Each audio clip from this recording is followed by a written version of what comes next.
Greetings, Arts Beatniks. It's the Casey Arts Beat Report. And I tell you, if you want to add some wonderful music to your summer, do I have a show for you? Because we're going to be talking about concerts featuring the beautiful music of Schubert, gospel music, and a big, glorious music or a mass by Haydn. So much great stuff, ringers and singers, and a lot to talk about. But first, I'd like to tell you that this episode of the KC Artsby Report is brought to you by the Choral Foundation, and it's also brought to you by Get Well KC. You know, manual therapy goes beyond simple relaxation, it goes beyond that. It involves dealing directly with your body's muscles, fascia, joints, and nervous system to relieve chronic tension and movement restrictions. So, whether you are recovering from an old injury or just dealing with the daily aches and stresses of everyday life, the hands on body work at Get Well KC will help restore mobility and your body's natural ability to heal. So head to getwellkc.com to connect with Luke Welsh and start moving and feeling better today.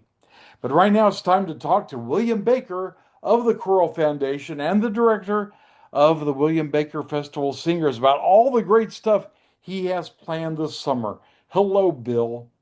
Hi, Patrick. Thank you for having me on. Summertime is a time of relaxation and sitting back and chilling, and no, not around us. No, We are not at busier all. than ever during the summer. Boy, you especially. I mean, not only are you directing choirs in Kansas City, you're also directing choirs in Atlanta. You've got, choirs all over the world. Well, maybe not the world, but certainly America.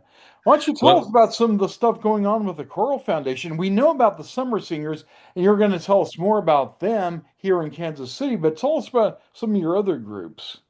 Well, we have 7 summer groups going this year, and we already have on the drawing board a commitment for summer group number 8 to start in 2027 in Leawood, Kansas. And the Choral Foundation's been active in 4 states with musical ensembles, uh, Kansas and Missouri and Georgia and Illinois. And we're adding Iowa to our portfolio starting in August of this year. But the Summer Singers tradition began in 1990 back in Atlanta, when that was where home was for me. Um, and it really happened rather by accident. A group of us at the end of a festival singer season were kind of lamenting the fact that we'd have 3 months without music. And someone suggested that, well, why don't we just pull some music out of the library and have a meeting on Monday night and sing through some fun stuff just for kicks? And then somebody sent it to the newspaper, and the newspaper picked it up, and 100 people showed up to the first event. And we said, hey, we can institutionalize this and make something out of this. And thus, the Summer Singers of Atlanta was born actually rather by accident. And that's in its 37th season. Then when I came to Kansas City in 1998, we had our first Summer Singers of Kansas City group meeting in I guess it was 1999. And now the Summer Singers involve over 500 men, women, and youth in the 3 states. Incredible. That is really awesome. And not only do you have the Summer Singers, but you have, you were telling me about a Jewish group? Yes, it's not a summer singers group, but Zimria Festivali Atlanta was created in 2015 by Amy Throp, who did a great job with Zimria as a community chorus dedicated to music of the Jewish tradition and the music of Jewish composers. Amy retired last year, and we were considering what direction to take with it, and we've decided to make it a professional project chorus of 24 voices of stipendiary singers. And I will be the music director for the first 3 projects. The first one being on June 24th in Atlanta, Songs of the Holocaust by Atlanta composer William Dreyfuss, and a number of pieces, really varied pieces of Jewish tradition, including two pieces that are from the Baroque era that have never been performed in the United States. Wow, excellent. So that's So, really exciting. so if you're in Atlanta, go to the festivalsingers.org website. All of your activities are there, right, Bill? They are. They Yeah. are. So go there and check out all the dates and times. But right now, Bill, we need to talk about what's happening in the Kansas City area. You've got a lot going on, starting July 26th, I believe. Is that right?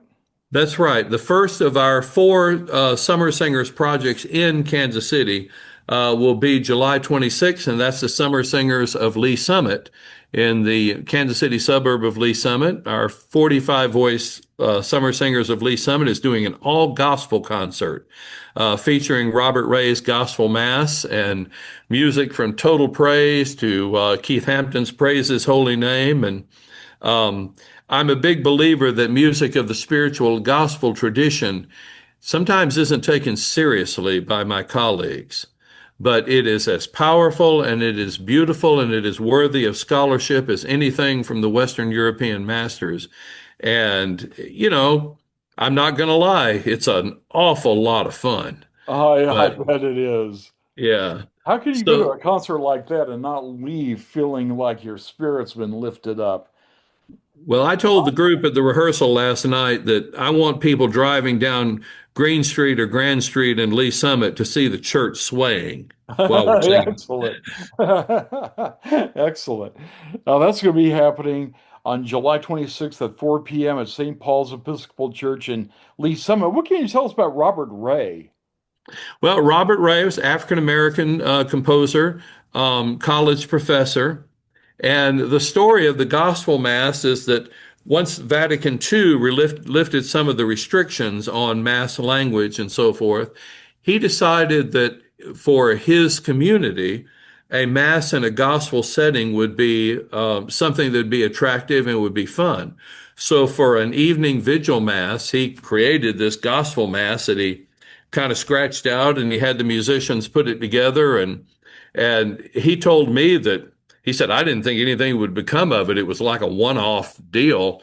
But the response to it was so powerful that he repeated it. And then the response was even more powerful. So he codified it and published it. And it's one of the, from a religious standpoint, it's one of the most popular settings of the Mass in the African American gospel tradition. It's a great piece of music. So that's at 4 p.m. July 26th at St. Paul's Episcopal Church in Lee Summit. And stick around because that night at 7:30 p.m., you have another concert that you're presenting. Well, it's not exactly that night, but on 7:30 Oh, on sorry. that's Yeah. all right. It's on Wednesday, July 29th, Oh, okay. the Summer Ringers Academy under the direction of Amy Chenery Valmassi will do their performance from the Summer Ringers Academy. And the Choral Foundation has gotten in handbells with Kansas City Bronze and with other things. And what makes this really kind of cool is most of the people in the Summer Ringers Academy are musicians. They're pianists or they're singers or they're instrumentalists, but they haven't done handbells. So the Summer Ringers Academy gives these musicians a chance to get acquainted with ringing handbells. And the enthusiasm is off the charts. It's really a lot of fun. And Amy Chenery Valmassi is a director and her associate director, Robert Abbott, are great teachers. So the Summer Ringers Academy is almost like an open workshop concert. It's really a lot of fun. And that'll be Wednesday, the 29th of July at 7:30. Excellent. And then on August the 2nd at Second Baptist Church in Liberty, you're up there in Liberty too. You've got a great concert coming up in Liberty. Daniel Baker is the director. He's not related to me, but I wish he was because I love him like a son. But Daniel is directing the Northland Summer Singers, which we created in 2025. They're doing an all Schubert concert. There's a piece for men's chorus and a piece for women's chorus. But the famous Mass in G that Schubert wrote at the age of 15, and it has youthful simplicity, but is profoundly beautiful as Schubert for my money, is probably the greatest songwriter in the history of music. Wow.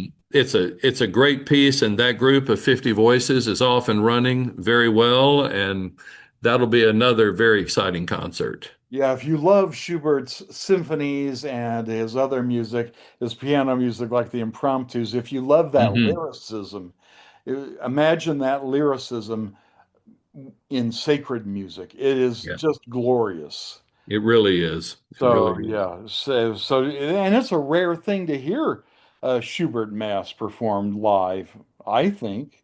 It is true, and it really has a lot of youthful exuberance. But the Agnus Dei is particularly profound. Oh, the whole thing is great. The Agnus Dei is particularly profound, and the Gloria, I think, is just explodes with joy. So to hear, 50 to 60 voices singing Schubert, be sure to go to the Second Baptist Church in Liberty, August 2nd at 2 p.m. for the Northland Summer Singers. And then the group you're going to be conducting here, I mean, you're also going to be conducting there in Lee Summit, but also you're doing a concert on August 15th. Speaking of classical era masses, tell us about this concert. Well, it's August 15th, 6 o'clock. It's a Saturday night at Grace and Holy Trinity Cathedral. And the 125 voice Summer Singers of Kansas City and full symphony orchestra with wonderful soloists featuring Victoria Botero will perform Haydn's Lord Nelson Mass and Haydn's exuberant Te Deum number 2 in C, which is just it's an all choral piece. It's really like a blowtorch of joy. And then I'm also going to conduct with the orchestra Haydn's Symphony number 88. What can you And tell us about it? well, the Symphony Number 88 is one of those, not in the last era of Haydn's creativity, but he had become mature enough in his development of the symphony. You know, Haydn is called the father of the symphony, not just because he wrote 104 symphonies, but his genius and his creativity and his willingness to be creative out of the box really set our modern understanding of the structure of the symphony. So the instrumentation of the 88th Symphony works compatibly with that of the Lord Nelson Mass, and it is a very exuberant piece of music. And why was that mass called the Lord Nelson Mass? Well, I don't think Haydn intended, the last decade or the decade of the 1790s were Haydn's white hot time of creativity. He did his London symphonies. He heard Messiah in London, and he was so inspired by hearing Messiah that he wrote the Creation, which he's known for. Um, One of his biographers considered I'm trying to remember the name of the biographer, but it's oh shoot. Anyway, but he considered the Lord Nelson one of Haydn's finest compositional achievements. Haydn wrote this mass at a time, he called it the Mass in troubled times, the Missa in Augustus, Uh-huh. and Napoleon's army was causing havoc all over Europe, not only militarily but economically. And the Austrian army had lost a number of key battles to Napoleon's forces. Napoleon tried to invade Egypt and cut off the British trade routes to the Indies. And Horatio Nelson was the British commander who defeated Napoleon.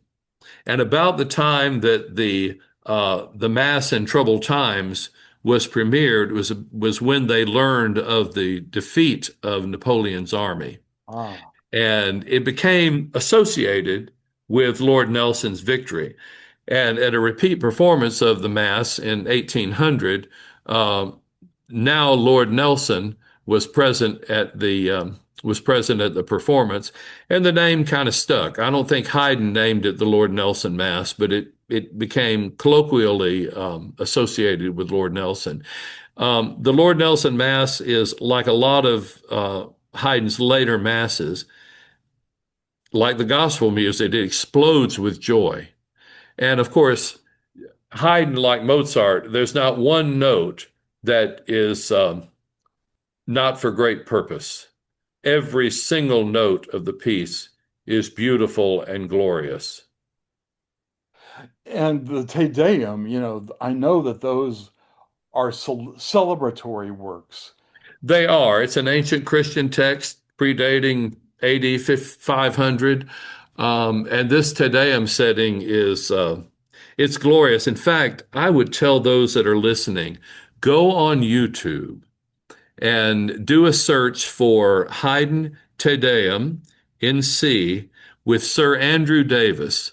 There's a YouTube video from the 1990s of Sir Andrew Davis, who is our friend and supporter, um, conducting. It's a mass choir with the BBC Symphony and Symphony Chorus, and the way he conducts it, the smiles and it was so much of who he was.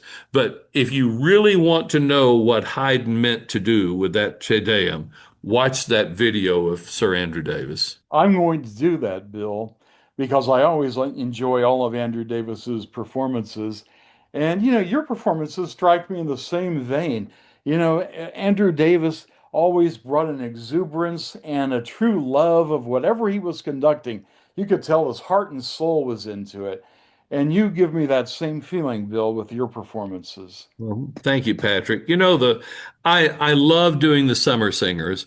The Summer Singers choruses are non-audition, but that doesn't mean that the goal of performance excellence is any lower. The Summer Singers members, of course, many of them are degreed musicians with doctorates and people that are keeping their voices in shape during the summer, or sometimes it's teachers and professors that sing in the summer because they can't do it during the school year. So we have a high level of chorus personnel, even though we have some people that are singing in Summer Singers for the very first time, in any kind of choral group for the first time in their lives. Um, I had a friend tell me that said, you've had two good ideas in your life. Huh. One was asking your wife Laura to marry you, and the other was Summer Singers. Well, I have to tell you, we're grateful for both because Laura is a wonderful woman and a wonderful pie baker. She is, that's for sure. And also, we are very grateful for you keeping music going during the summer when it's slim pickings when it comes to music. Well, I got to tell you, Summer Singers is a lot of hard work because you're teaching and motivating and inspiring and polishing and all at once. But I got to tell you a story about Summer Singers, and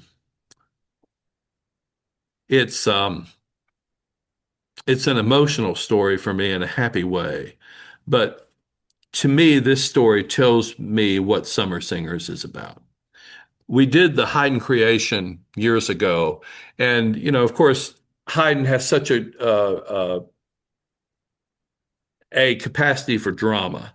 At the end of the creation, it's one of the most moving and powerful and exciting things where the four soloists are singing this really melismatic movement, and through the middle of that, this amen that the soloists are singing, the chorus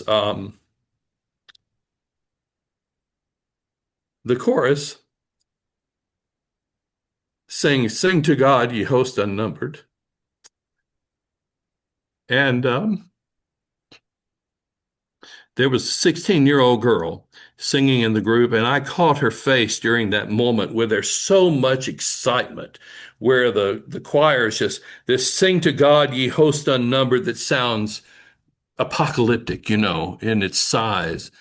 And, she was 16 years old, singing in a high school choir, never sung anything like this with the orchestra or whatever. And tears are going down her face. Hmm. Wow. And that was 15 years ago. And she wrote me a letter and said that music and that moment changed her life and put her life on a course. And now she's a high school choral director. Ah, She's very successful. She has kids that go to all state chorus in her state where she's working. And it was because of that moment. And all of the rehearsals, all of the meetings, all of the fundraising, all of the, you know, organizational stuff for that one child to get connected to music at that level, it's worth it all. that's a great bill. And that reminds me to tell people, bring your family to these concerts. You never know when this music is going to touch the heart and soul of your kid, of your son or daughter. And it could be life changing. Music can be life changing. And so, to capture this love of music, this joy and exuberance, be sure to check out these concerts. Again, you can, and they're all over town now. Summer Singers of Lee Summit, that's July 26th, Sunday at 4 p.m. You have the Summer Ringers Academy on Wednesday, July 29th at St. Paul's Episcopal Church in Lee Summit. You have the Northland Summer Singers doing all Schubert August 2nd at 2 p.m. at the Second Baptist Church in Liberty. And you can hear an all Haydn program on August 15th at Grace Only Trinity Cathedral with the Summer Singers of Kansas City, led by the one and only William Baker. Bill, again, we are so grateful to you. By the way, is it too late for people to sign up for any of these summer singers or It is not. In fact, the Summer Singers of Kansas City hasn't started rehearsals yet. Their first rehearsal is Tuesday. Lee Summit is still, in fact, all of the groups are still accepting new members. And to get information, it's choralfoundation.org/register now. And they can register or online or they can appear before any rehearsal. Lee Summit rehearses on Thursday. Kansas City rehearses on Tuesday. Summer Ringers Academy rehearses on Wednesday. And Northland Summer Singers rehearses on Monday. So if you're a singer or if there's a singer in your life, you might seriously consider directing them to the Summer Singers of Kansas City to take part. And if not to take part, at least to enjoy these magnificent concerts. Bill, thank you so much for telling us about all of them. Well, thank you, Patrick, for all that you do to support music that changes lives and destinies in this city and beyond. Well, I'm happy to spread the word for great organizations like yours. Well, this has been the KC Arts Beat Report. I'm Patrick Neese. Hope you can join us next time. Take care.